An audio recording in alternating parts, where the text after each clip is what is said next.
swara takbir kang kumandhang minangka pratandha dening para kadang muslimin lan muslimat sampun lumebet ing Pada Agung.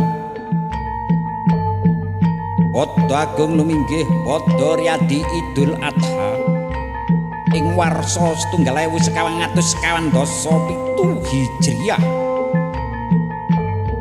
Mugia kula lan panjenengan sami tansah pinaringan rahayu lan raharja mulya kalis ing sambikala. Sugeng riyadi Idul Adha. Nuwun matur sembah nuwun.